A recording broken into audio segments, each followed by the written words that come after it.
പോലീസിനെ പരസ്യമായി വെല്ലുവിളിക്കുകയും ആഭ്യന്തരമന്ത്രി രമേശ് ചെന്നിത്തലയെ ഭീഷണിപ്പെടുത്തുകയും ചെയ്ത കേസിൽ അറസ്റ്റിലായ കുപ്രസിദ്ധ കുറ്റവാളി അർജുൻ ആയങ്കിയെ 3 ദിവസത്തേക്ക് പോലീസ് കസ്റ്റഡിയിൽ വിട്ടു. തലശ്ശേരി CJM കോടതിയുടേതാണ് ഉത്തരവ്. കണ്ണൂർ സൈബർ പോലീസ് സമർപ്പിച്ച കസ്റ്റഡി അപേക്ഷയിലാണ് കോടതി നടപടി. വരും ദിവസങ്ങളിൽ കൃത്യമായ അന്വേഷണം നടത്തി പ്രതിയെ വെള്ളിയാഴ്ച രാവിലെ 11:30-ക്ക് മുൻപായി കോടതിയിൽ തിരികെ ഹാജരാക്കണമെന്നും കോടതി ഉത്തരവിട്ടിട്ടുണ്ട്. പോലീസ് കസ്റ്റഡിയിലേക്ക് മാറ്റുമ്പോഴും വളരെ കൂളായ മട്ടിലായിരുന്നു അർജുൻ ആയങ്കിയുടെ പ്രതികരണം. മാധ്യമപ്രവർത്തകർ ചോദ്യങ്ങൾ ഉന്നയിച്ചപ്പോൾ എല്ലാ കാര്യങ്ങളും വന്നിട്ട് പറയാം, അതിലൊന്നും മാറ്റമൊന്നുമില്ല, എല്ലാം ചെയ്തത് ഞാനാണ്, അത്രയേ പറയാനുള്ളൂ എന്നായിരുന്നു ഒരു ഭയവുമില്ലാതെ ആയങ്കിയുടെ കോടതിയിൽ എത്തിച്ചപ്പോൾ മറുപടി.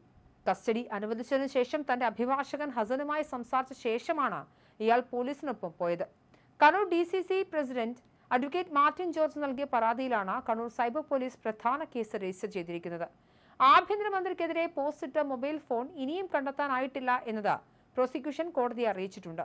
കേസിന്റെ വിചാരണ വേളയിൽ 5 ദിവസത്തെ കസ്റ്റഡിയാണ് പോലീസ് ആവശ്യപ്പെട്ടതെങ്കിലും കോടതി 3 ദിവസത്തെ കസ്റ്റഡിയാണ് അനുവദിച്ചത്.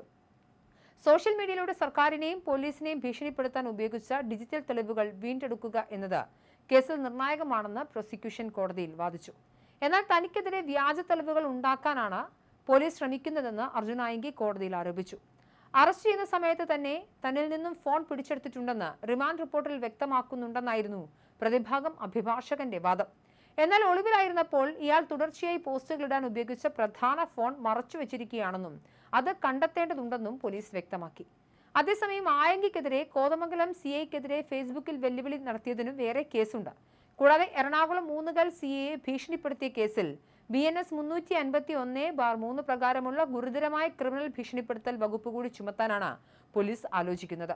ആയങ്കിക്കെതിരെ കാപ്പ ചുമത്തുന്നതിൽ ഒരാഴ്ചക്കുള്ളിൽ തീരുമാനമുണ്ടാകും.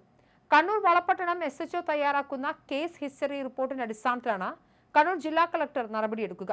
അർജുനെതിരെ സംസ്ഥാനത്തുടനീളം നിലവിലുള്ള മുഴുവൻ കേസുകളുടെയും വിശദാംശങ്ങൾ ഈ റിപ്പോർട്ടിൽ ഉൾപ്പെടുത്തും.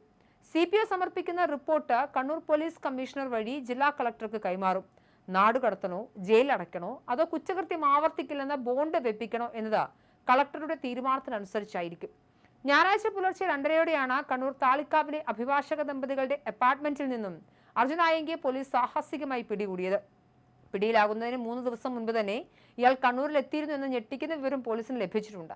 5-ാം തീയതി അഴീക്കോട്ട് സ്വന്തം വീട്ടിൽ തങ്ങിയ ഇയാൾ 6-ാം തീയതി സുഹൃത്ത് പ്രണവിനും ബന്ധു കുട്ടനുമൊപ്പം മട്ടന്നൂർ, ചാലോട്, തോട്ടട എന്നിവിടങ്ങളിൽ കാറിൽ കറങ്ങി നടന്നിരുന്നു.